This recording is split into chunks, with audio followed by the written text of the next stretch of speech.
네, 대변인님, 저 MBN 표선우입니다. 앞선 그 질문에서 조금 연관되는 건데, 국정 지지율이 그런데 2주 연속 어쨌든 하락을 하다 보니까 대통령실에서는 이 원인을 뭐라고 파악하고 계신지 궁금하고요. 국무회의에서도 관련 발언이나 보고 있었을지 여쭙습니다. 언제나 국민의 목소리라는 거는 어떤 방식으로 전해오든 귀 기울여 듣고 있고요. 시장에 가서 직접 듣는 목소리부터 편지라던가 혹은 온라인으로 전달되어 오는 여러 목소리, 그리고 여론조사 다 경청하고 듣고 있습니다.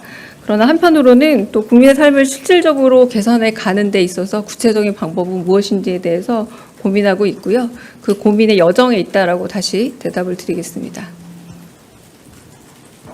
네. 네, 안녕하세요. 대변인님, 한국일보 오태경입니다. 비공개 발언에서 이재명 대통령께서 언론 보도 대해서 책임을 물어 마땅하다라고 말씀을 해주셨는데, 이거는 좀 처벌을 좀 염두에 두고 언론중재법 개정 필요성을 좀 말씀하신 건지 여쭤보고 싶고요. 또 마지막에 그 핵심 쟁점을 이제 국민에게 알릴 때 공론화 과정을 반드시 거쳐야 한다라는 말씀은 어떤 배경에서 나오신 건지도 좀 여쭤보겠습니다.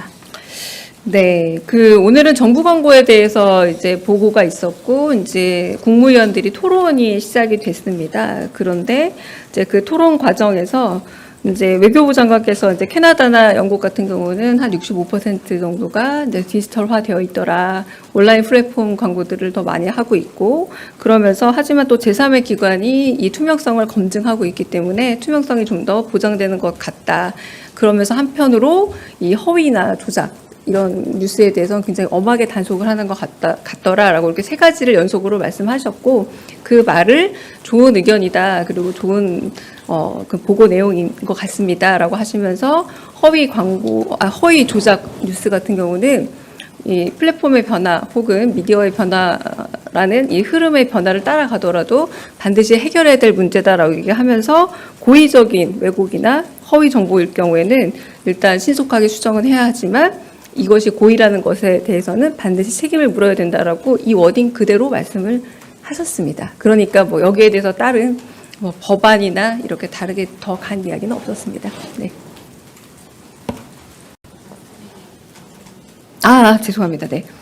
마지막 말은 정성호 법무부 장관을 향해서 어떤 민감한 핵심 쟁점이 있을 경우에는 그런 부분이 있더라도, 그러니까 그 앞에 부분의 얘기가 사실 이어지는 얘기예요. 이제 홍보를 할 때 돈을 주고 정책을 어떤 미디어를 통해서 하는 것도 제일 좋지만 직접 당신이 경청을 하고 직접 가서 만나보고 들어보고 이렇게 체감으로 하는 것이 좋은 것처럼 다른 의견들이 있다면 충분히 들어봐라라고 하면서 앞에 있었던 정성호 법무부 장관을 향해서도 어떤 민감한 핵심 쟁점이 있다면 이런 들어보고 충분히 이 쟁점들이 더 많이 공론화되고 사람들 사이에서 갑론을박 될 수 있도록 이라는 표현을 쓰셨습니다. 갑론을박이 더 될 수 있도록 이 과정들을 거쳐야 하는 것이 더 옳다고 생각한다라고 말씀하셨습니다. 네.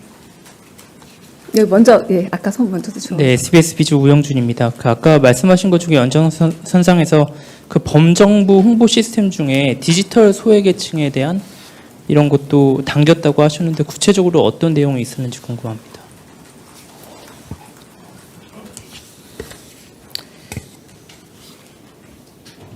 범정부 차원의 홍보 지원 시스템을 좀 혁신해야 한다라고 하고, 그러니까 이거는 이제 문체부 보고에서 나온 말씀이었는데요. 그러니까 도달이 잘 안 되는 부분이 있지 않느냐라는 얘기에도 가깝습니다. 그러니까 정책을 만들어서 더 많은 사람들이 소비할 수 있도록 도달률을 높여야 하는데 이 부분에 있어서 도달률이 좀 낮은 것이 정책에 대한 효용감을 떨어뜨리는 것 아니냐, 이런 어떤 흐름에서 나온 거지 특별한 어떤 계층을 두고 한 얘기는 아니었습니다. 네.